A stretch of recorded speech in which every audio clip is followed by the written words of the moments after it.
it's important to say that we're, because the cases are rising and the advice from NEFIT that government have to act, and the hour of midnight, so there has to be some cut-off point in relation to this. What we want to do is to ensure that we're minimising people contracting this virus. We have, I suppose, the two main areas of COVID outbreaks is in households and in workplaces, and also we want to minimise people's social interactions, and that's, I suppose, where the midnight curfew comes into play. But there's a number of, I suppose, calls here from government today, and one is to work from home where you can from this Friday, unless it's absolutely essential that you go into the workplace. And the second then is if you're a close contact of somebody who has tested positive for COVID, you will be sent antigen tests by the HSE, and you'll have to test yourself on day 1, day 3 and day 5. Yeah. And we'll get on to those points around antigen testing and indeed the other decisions that have been made. But just back to the situation with our pubs and clubs and the nighttime industry. Donald there looking for supports, looking for a strategy, a plan for an industry that held out for so long for people to be vaccinated, to be allowed to reopen, and then to be hit by this less than a month into that reopening. Will there be a plan for them? Well, there's already a number of supports in place, like the employment wage subsidy scheme, and it's important to say that this is not a shutdown of businesses like we had previously last year. This is a curfew. There will be shutdown for nightclubs. There will be, and absolutely. I know this is a difficult time for nightclubs, for late opening bars, and there are staff there who are really worried about their jobs. But it's important to say that the Department of Social Protection has many supports in place there. When somebody loses their job, they can go into the Interior Office, and we're all very aware of the number of job vacancies right across the country. If you go into any restaurant, cafe, there are a huge amount of businesses who are crying out for workers. So what we want to do is ensure that we can keep businesses open, and we hope that if people adhere to these measures, ensure that you wear your mask, your social distancing, and people and businesses ensure that they're asking for the COVID passes as they're coming in, we can ensure that businesses can stay open. We want people to be safe, and we want to keep our economy open, and that's what these measures are for. And it's not perfect, I understand that, and I know businesses are frustrated, but there are supports there in place that have been in place today. I just want to get some reaction to this. Paul Murphy, you were shaking your head the minute Hildegard mentioned supports for people who are now worried about their livelihoods. Because if, for example, you work in a nightclub, let's say you're bar staff in a nightclub, or let's say you're a DJ in a nightclub, you've been out of work for a long portion probably of this pandemic. You may have recently gone back to work. Now you're likely to be made unemployed again as a consequence of the situation we're in with COVID and all the bad decisions made by the government. And the government has made clear, and it's repeated again, you're not going back on the pandemic unemployment payment. All you're getting is the dole.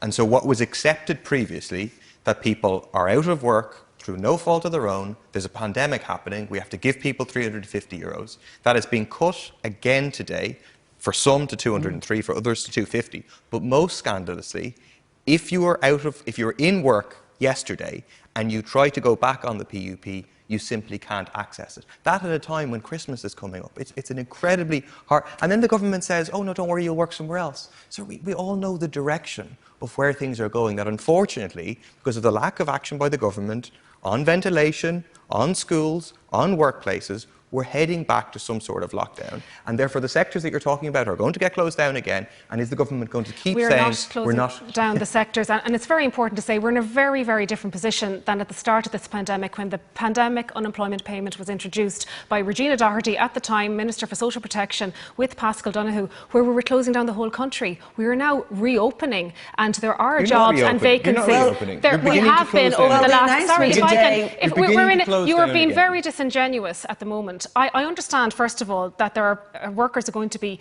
potentially losing their jobs if you work in a nightclub. But there are a huge amount of other businesses, cafes, bars, restaurants, who are crying out for employees, labour. So we see the signs. We see the signs. I'm not saying every single worker. But my point is, you know very well, and we all see the signs where staff required. And I have to say, anyone who cannot get a job, there are are supports there within the Department of Yes, Social and you've Protection. mentioned those we have one of before. the best social protection systems in Europe in relation to this. What I want to say is that we will be constantly monitoring this in relation to the trajectory of this virus, and where further supports are needed, we will provide them. But to say that they don't have support is not true. What we need to do is manage the virus. Let's hear from briefly. Can we hear from Donal O'Keefe on this?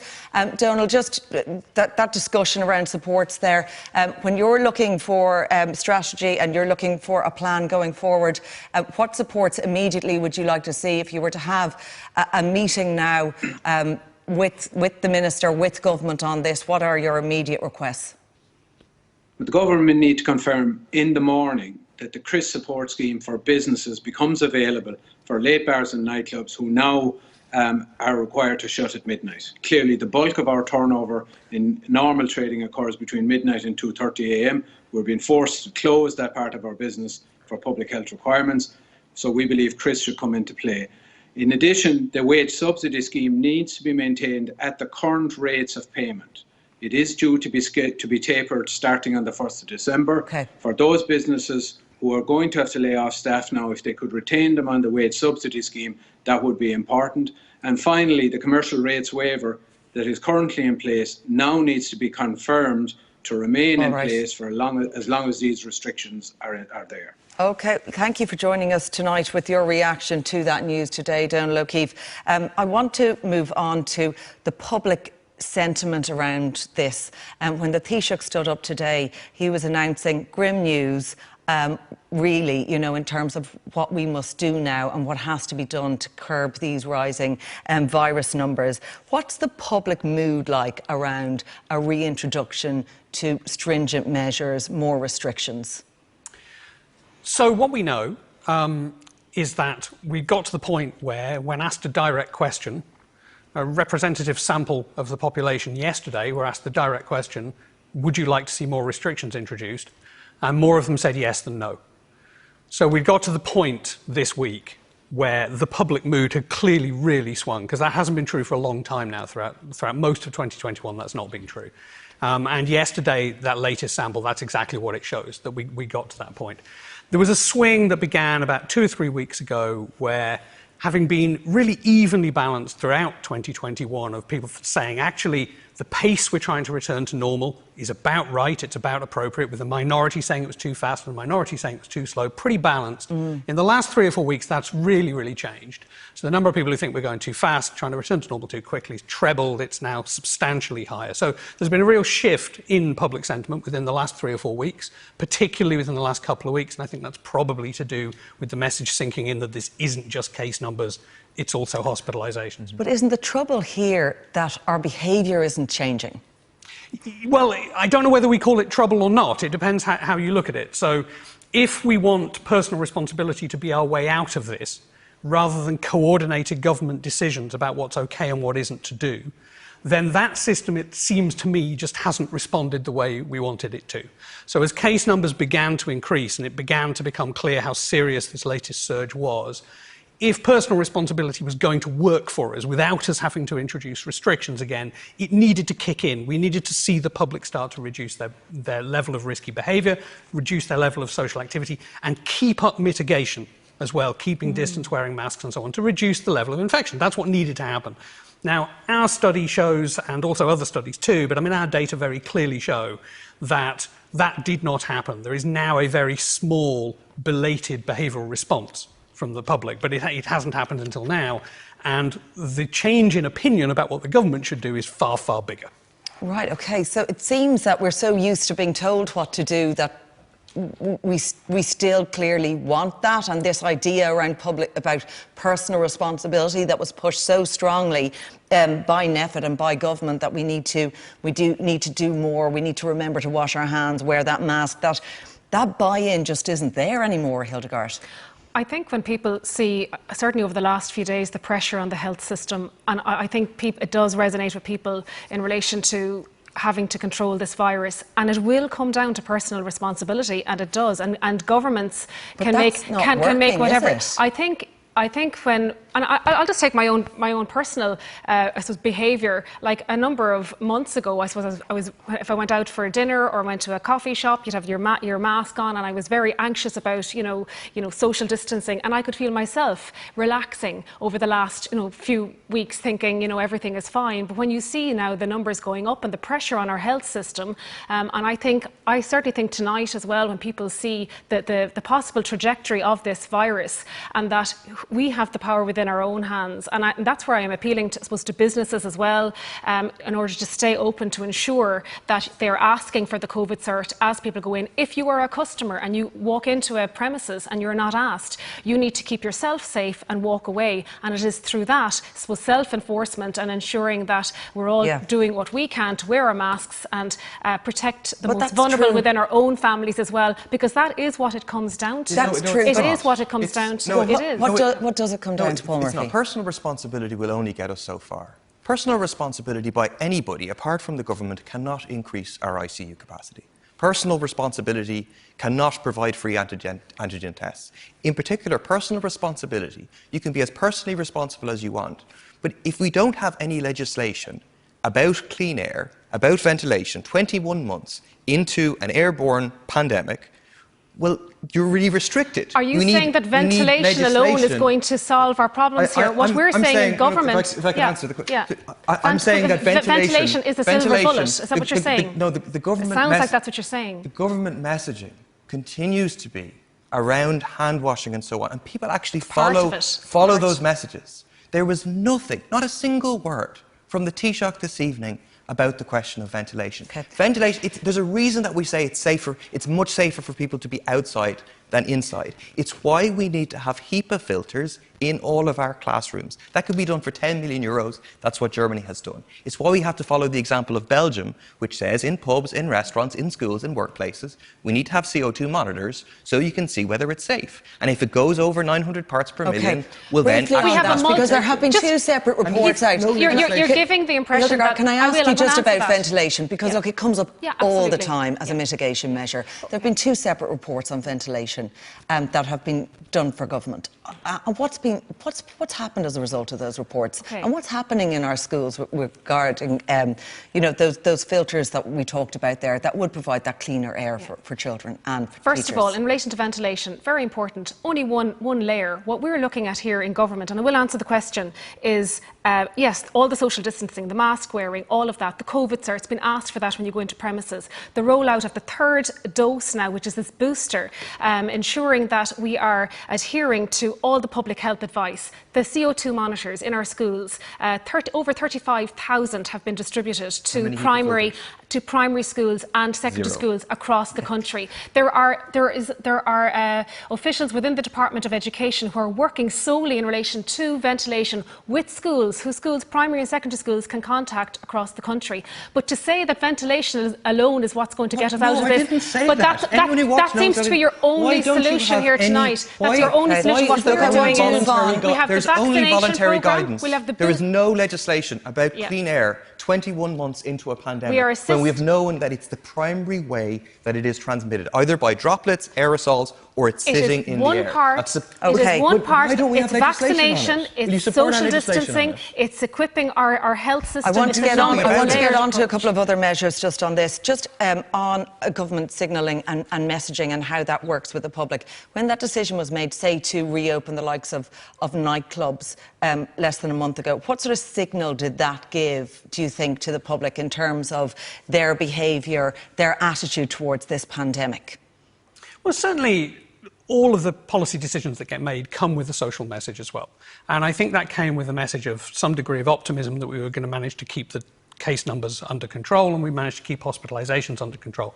I do have some sympathy here. I mean, I'm completely independent of government, but I think we were pioneers, actually. I mean, the idea that we could just look to other countries for a good strategy here, I don't think is true. We were actually pioneers. We had this incredibly high vaccination rate, but also started at a stage where we had a very high prevalence of the Delta variant and a lot of disease within the community.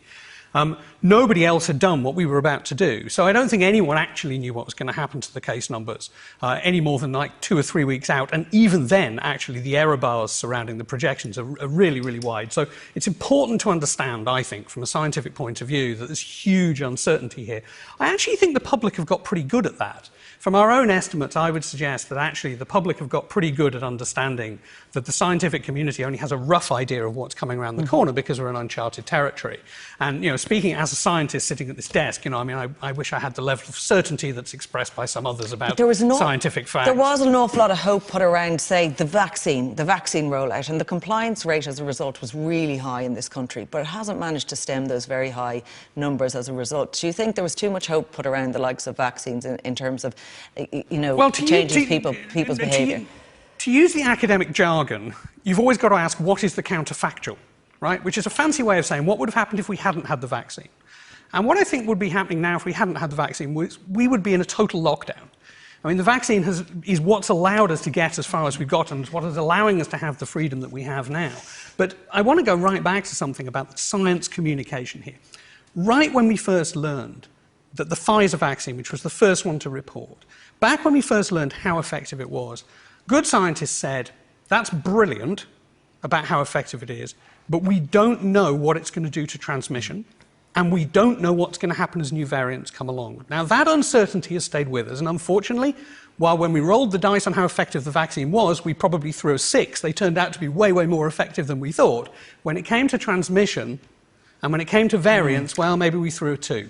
Right? There's a huge amount of uncertainty that feeds into this. And in order to solve this problem, right, taking kind of fixed positions and arguing from them is not the way to do it. Right? We have to embrace the uncertainty that we're faced with. And the funny thing is, our data actually suggests the public have got pretty good at that. Okay. And we've watched expectations swing hugely just within the last couple of weeks, where an expectation from the majority of the public that restrictions would be tightened came from nowhere in about 2 weeks. So the uncertainty certainly is there, Hildegard, but just on that note, as we're approaching Christmas, do you think the government can give us any sort of certainty, any sort of target? Usually at these addresses to the nation, there's a hope, there's a timeline. If we get to this point, then things will get better. We didn't get that today.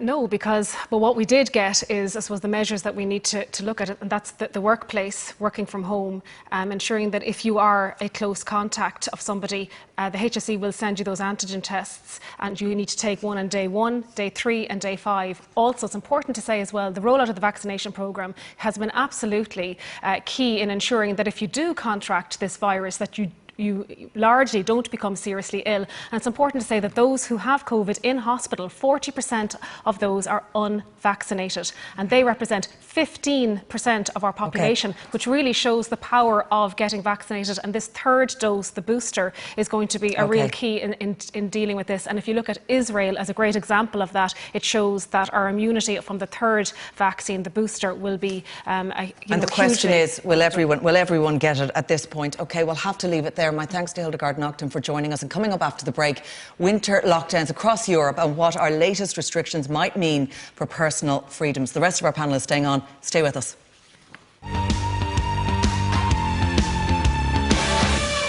The climate hypocrisy of the world's leaders knows no bounds.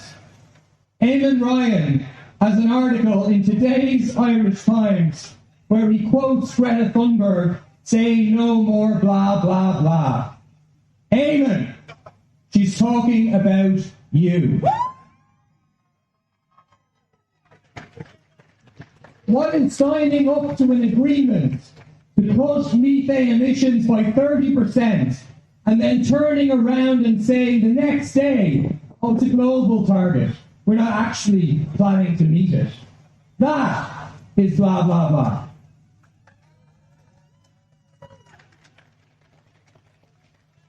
What else is talking about afforestation when you're cutting down 5 more trees for every tree that you plant, and you're planning to privatise yet more of Quilcha? Blah, blah, blah. Refusing to tell the truth that to meet the targets, the number of cattle in this state must be reduced. Pretending that it's because we feed the world when actually we import calories and we export baby formula to China, pretending that it's because of the small farmer who they don't care about. Blah, blah, blah. The truth is, and we have to speak the truth, that it's because the government represents big agribusiness. In the Dáil, on a couple of occasions, they've said, who are these beef barons you're talking about? What is this big agribusiness that you're talking about? Well, they can ask Simon Coveney. His brother is the head of Green Corps. They can ask Larry Goodman, who supports their political parties, the beef barons, Green Corps, Kerry Group, Glanbia, and the rest. They are the equivalent of the fossil fuel industry in this country, and they have the same political power. And they want to continue with a model of agriculture that fails small farmers and destroys our climate and biodiversity. Why? Because it makes profits for them. Because our whole agricultural system is built not to produce food, but to make profits. And when we say we need system change, we should name that system for-profit production. The capitalist system is at the root of the ecological and social crises that we face. And just as we have to keep fossil fuels in the ground, we have to take big agribusiness out of private ownership and into democratic public ownership. Run it not for profit, but for our environment and our small farmers. Guarantee a decent income for small farmers, which they're currently denied. Reorganise the subsidies to incentivise sustainable, regenerative farming. Pay farmers not to engage in industrial farming of beef and dairy, but to pursue vital ecosystem and carbon sequestration services for all of us. The final thing I want to say is that one of the biggest weapons of the fossil fuel industry and big agribusiness right now is pessimism. The idea that it's too late. So what's the point to make your life more difficult? And we have to give an answer to climate fatalism. And in my opinion, that's giving an eco-socialist vision to people of what a society based on climate and social justice would look like. One with free, green and frequent public transport. One with quality, zero carbon, public housing decommodified. A national health service for all. Green jobs retrofitting our homes, building renewable energy, restoring our nature. One with decent income for rewarding work and more leisure time. One where we don't have to beg and demand that the bosses of the government do what's right, but where we have control of our lives and our society through democratic ownership of our economy so we can plan for all of our needs. We have a world to win. Thank you very much.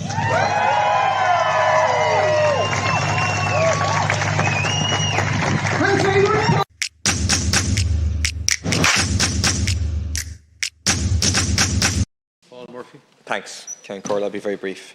Taoiseach, in September, the ban on large trawlers fishing within Ireland's inshore waters was lifted following a Court of Appeal judgment.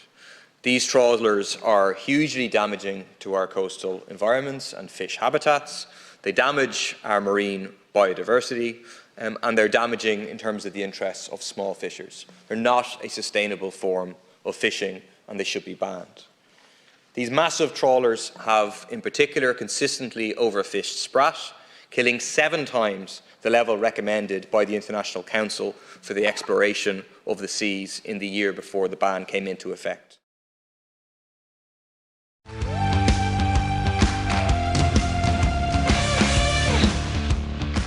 Now, countries across Europe have been introducing new lockdown restrictions in a bid to battle the latest winter virus wave. Before we came on air, I spoke to Euronews Europe correspondent Shona Murray about the various lockdown measures in place right across the continent. Well, the German Health Minister Jens Spahn has called this fourth wave the pandemic of the unvaccinated because of the disproportionate number of people who are not only in hospital unvaccinated, but mainly in the ICUs unvaccinated. And we heard from, for example, the Belgian coronavirus commissioner who said that people aged between 18 to 64 are 14 times more likely to end up in ICU because of the potency of things like the Delta variant and the fact that the vaccinated will have some protection even if they have underlying symptoms or they're elderly or their vaccine has waned. So this is the problem really across Europe to an extent. And if you look at, for example, Germany, where they're considering partial lockdown for those who are unvaccinated or at least heavier restrictions, there's a fluctuation around those who are vaccinated. In the east of the country, you have about 57% vaccinated, and around the west it's 80%. But you have cases across Germany, 300 per 100,000, but in the east 465. So it's real fluctuations there, and there's a drive really for people to get vaccinated despite saying they won't. Similarly, if you look at Austria, smaller country obviously, but they've already started restrictions for unvaccinated, the lockdown for unvaccinated people essentially. If you're not vaccinated, you can only have limited access to services like supermarkets, shopping, going for a walk, and to get vaccinated. If you're vaccinated, you can go to restaurants, bars, etc. The Chancellor there is saying that it's essentially, he said it was a disgrace that they only have 65% of the adult population vaccinated. And there's sort of reports and assessments as to why this is in both Austria and Germany, where there's very low vaccination rates. You have influences like the far right, not in all circumstances, but like the Freedom Party in Austria, the Alternative for Deutschland in parts of East Germany as well. Although having said that, the Netherlands is similar to Ireland and has high vaccination rate and also has already started something of a lockdown where everything is open, but there's closures at 8 p.m. That's going to go on for 3 weeks. And then if you look across Europe to other countries, Claire, I mean, Bulgaria has a vaccination rate of around 23%. I mean, this is the country that has access to the best vaccines in the world, but you have such a dramatically low uptake. Parts of Greece is the same. They've 65% vaccination rate, but fluctuates. And there's also an investigation into the fact that possibly thousands of vaccine certs have been fraudulently made, which means unvaccinated people have been sort of going through society without having tests, and fraud has ensued. Yeah, so just for the example, for the Netherlands, for example, bars, restaurants, supermarkets having to close at 8 o'clock at night, and sports matches played in empty stadiums again. What's been the reaction from people to those new enhanced measures, and indeed restrictions that we're seeing in places like Italy, where there's this green pass in order to get around the country? Well, similar to in Italy, that you have that also here in Belgium, your Belgian COVID Safe Pass, which has your details on it as to whether you're being vaccinated. And you, like, for example, if you want to go to the gym, if you want to go any public place, any restaurant, cinema, anything, you need to show your pass. And that's only been in place here in Belgium for the past few weeks. And that's similar to what they're doing in Italy. In the Netherlands, there has been, obviously, there were protests about this, and there's concerns about the societal impact, because to a certain extent, people who are vaccinated are annoyed that they're having to go through this lockdown. When you look at the figures, that even though there are vaccinated people in hospital, it's mainly the unvaccinated, in their opinion, that is driving these numbers, or at least the hospitalizations and the impact on the hospital service.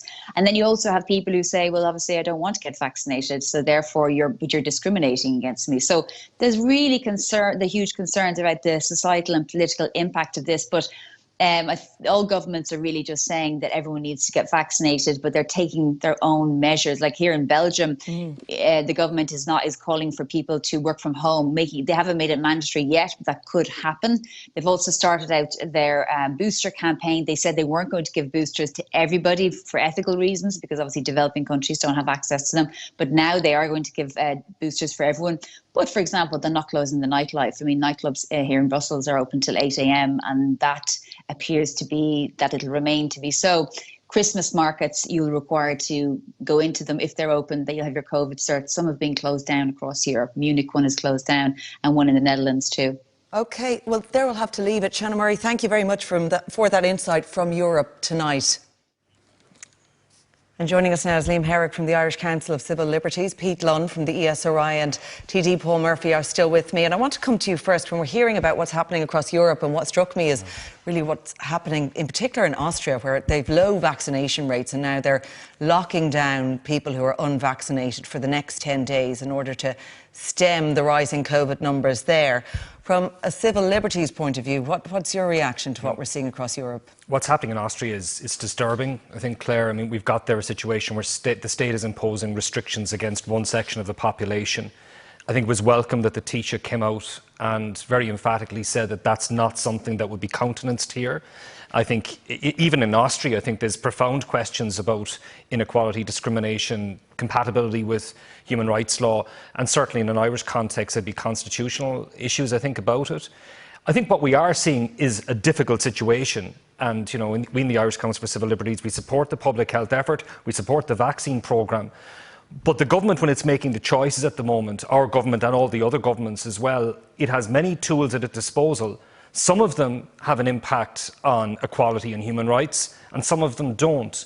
And there's a lot of measures the government is taking that are about supports, things like investing in ventilation, making testing freely available, contact tracing in schools and so on, that aren't impactful on our rights. There's impositions such as requiring people to wear masks that are of only slight impact on our rights. But then we've got things like the vaccine cert system, which is a form of discrimination against one section of the population. And I think that is something that is problematic. And from our point of view, if the government is going to rely on this particular tool to the extent that it has, it would want to be making a more convincing argument about the benefits. And I think it would also be trying to maybe mitigate the discriminatory effects. Like, for example, many of the countries that Shona referred to there that have digital cert systems of various types, they allow people with negative tests to get short-term temporary passes. So there's no discrimination against people who can't get vaccinated for medical reasons, for example, or people who choose not to get vaccinated. They have other ways of getting access. That would be a small step that would take away a lot of the discriminatory impact here. So I think at the stage we're at the moment, it's a difficult position. The job of government is very challenging here. Nobody's saying that it isn't. But I think we do need to be questioning whether the tools that we're using are ones that are unnecessarily discriminatory, particularly when we don't know how effective they are. Like, if we look at the nightclubs, this is a very difficult day for nightclubs. A month ago, they were told that they could open at full capacity for effectively full hours, and the digital cert system was going to be the one thing that was going to make them safe. And here, 4 weeks later, we're told that they're no longer safe. OK, well, what do you think is the sentiment, Pete, around vaccine passes? The idea that you would produce this pass in order to enjoy life, essentially? Well, interestingly, I have to say the public don't agree with Liam. So the large majority of the public think that the COVID cert is a fair system. The large majority think that. And actually, it's interesting because when we surveyed people, what we found was that people were more inclined to say that restrictions on weddings and funerals and confirmations and so on were unfair than imposing the certificate on people to get in to indoor dining. Now, I'm not saying whether the public are right or wrong, I'm just telling you what the public told us. But I mean, I think as someone who's studied some of the behavioural economics of fairness, I think the reason for that is pretty clear, actually, that whether you get vaccinated is a choice. I mean, if you ask the public whether it's OK to discriminate against a section of the population on the basis of gender or skin colour or something like that, the overwhelming majority are going to say no, no, no, no, no, no, no. But in this case, it's a choice. Not for everybody, because there are some people who can't take the vaccine, but for most people, it's a choice. And I think that's why you see this kind of idea that that is more fair, actually, than a restriction that falls upon somebody at the time they happen to be getting married or happen to have a kid who's going for confirmation or whatever it happens to be. OK, so the decision to extend the use of these vaccine passes to cinemas and theatres, now many people would have thought they were already in use there, but maybe not legally, so that's going to be in law now that you have to produce this vaccine pass in order to access other entertainment venues. Do you think that's a good idea? I think only if it's brought together with the measure that Liam has mentioned, which we have also raised, which is giving people the option that if they're not vaccinated, they can instead produce a negative test. I know in Denmark, for example, you can produce a negative antigen test in the last 24 hours or a negative PCR test in the last 72 hours. Obviously, so do you think an antigen test would suffice? In the last 24 hours, for example, that's what they do in Denmark. The point I would make is that we do have high rates of vaccination. We got there because the public was largely convinced. And that's the case. The case needs to be made, the science needs to be explained about why people really should get vaccinated. For example, the point that Hildegard Nocton made earlier, you see the anti-vax people saying, oh, sure, look at all these vaccinated people who are in hospital. Yeah. But relatively speaking, your chance of ending up in hospital, your chance of ending up in ICU, if you're vaccinated, is a lot lower than if you're vaccinated. So we need to make that case to people. And I do think, like the road they're going down in Austria, is very dangerous. Okay. Because I actually think it divides society, and it'll push those who are vaccine hesitant into the arms of those who are more convincingly anti-vax, far right, etc. Instead, we should make the case for them in a positive way. Okay, let's look at what the Taoiseach said today. Well, he said you can't rule out further restrictions. So we could be in a position that maybe lockdowns may be on the cards. We just don't know. But one thing, Micheál Martin wasn't very hopeful today. We don't really know what's going to happen. What would you say to any further restrictions that may be imposed if we see numbers getting higher again? I think, Claire, the public have shown an incredible level of forbearance, of very invasive restrictions on their lives in all sorts of ways. If a case is made to them of necessity and proportionality of particular measures. But we've also got to think about, the future and when this is over. Of course, we've over 90% of the adult population vaccinated, a remarkable success built on principles of consent, voluntariness, encouraging people to take the vaccine, assuring people it would never be made compulsory, assuring them that the vaccine cert system would only be for a couple of weeks, and until we got to a critical mass of level of vaccination. That has shifted over time. Now, we know now that we're also going to be asking people to take the booster, presumably voluntarily, over the next couple of months as well. Our success has been based on good quality public information, encouragement, and the principle of voluntariness, respecting people's right to bodily integrity. Now, the longer then we start to coerce people through a discriminatory system, and of course, like most people have got the vaccine, so they're not too bothered being asked for a cert, but there are a section of the population that are part of this society too, and messages that demonise that group or blame them for a public health epidemic that's clearly beyond their capacity, I think is a divisive measure that can cause long-term schisms in our society. Okay, just on the issue, I suppose, of plans and targets and where we are now, do you think resilience has been a big thing that's carried people through over the last couple of years? Is the sentiment one of resilience, do you think, Pete? Well, the first time I was asked whether the public was tired was, I think, in April of 2020. And one of the things that's actually fascinating is our own latest data. We ask people every time, how tiresome they're finding it to cope with the level of restrictions that they're at. And actually, one of the things that's interesting is that as the case numbers this time have gone up, that self-reported level of fatigue has actually fallen a bit, and people have re-engaged with the news again. And so, do I think the public's up for a fight again? Yes. Do I think it wants one? Absolutely no, but we've got no choice. Yeah. And people are coming on board, and you can see that in our data, that people are coming back on board saying, oh God, have we got to do this again? Well, we will. And that's why I think it's fascinating to see that in just 2 weeks we're at a point where if you ask that direct question, do you want more restrictions, there are now more people saying yes than no. OK, well, for the health perspective on all of this, I spoke to respiratory consultant Dr. Brian Kent. And firstly, I asked him about the profile of those being treated for COVID in our hospitals right now. I think the profile of patients that we've seen coming into the hospital has been fairly consistent since the start of the Delta wave, insofar as we're seeing a striking overrepresentation of people who are unvaccinated having to come into the hospitals. And that's particularly the case for people who are ending up in the intensive care unit. We know that a very small proportion of the population remain unvaccinated, but about a third of hospital patients are probably close to 2/3 of people in the intensive care unit with COVID haven't been vaccinated. So in terms of the people that we worry about coming into the hospital, we worry about unvaccinated people. We worry about people who have been vaccinated but have acquired COVID in the context of being on immunosuppressive therapy. So for example, people who are on treatment for leukemia or lymphoma or diseases like that, we worry a little bit about those guys when they come in. And we worry a lot about pregnant women, and particularly unvaccinated pregnant women. They're a group of people who causes deep concern when they end up coming into the hospital. And unfortunately, some of them get very, very sick indeed. When we talk about the pressure all of this is putting on a hospital system that we know is already under huge pressure, what sort of fallout are we seeing in terms of other services at the hospital, like for cancer, elective surgery? Are we seeing operations, are we seeing surgery being cancelled now as a result of what's happening with the COVID cases in our hospitals? So yeah, like you say, I mean, things in the health service are stretched often at the best of times. But if you're to look at the number of COVID cases in the hospital in isolation, they're nothing like they would have been at the very peak of things back in the winter time last year or earlier this year. So taken in isolation, that would suggest that things should probably be okay. But we are now beginning to see that COVID is having a real impact on our ability to deliver care in other areas. And it's beginning to impact on our ability to deliver elective care for really important things, like, for example, cancer surgery. So that's a real challenge for our cancer doctors, our surgical doctors, for our bed managers, because the situation is inherently very unstable at the moment.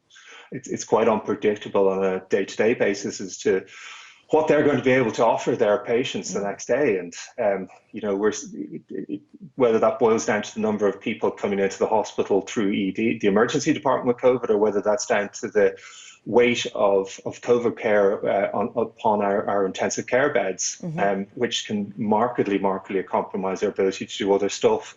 Yeah, so with all that in mind, what's your reaction to the restrictions, the measures being announced by government today to curb those rising COVID cases? Do you think they'll make a difference? Well, I'm not surprised they did something. I'm not surprised particularly that they had to make some sort of gesture on the night economy side of things. I'm not sure what degree of an impact making pubs and clubs shut at midnight compared to later in the night is going to make. Yeah, I mean, it's such an uncertain situation. I have to say, I don't envy them having to make these decisions. There's really, they're caught between a rock and a hard place in many ways. I think we're going to be in a very, very difficult place for a while now. It's difficult to see the current COVID surge abating in any major area, and unfortunately, the knock-on effect on the hospital service, and particularly on our non-COVID care pathways, is going to continue for a while. OK, Dr. Brian Kent, respiratory consultant at St James's Hospital, thank you for joining us tonight. And we'll leave it there. My thanks to all my guests. Next.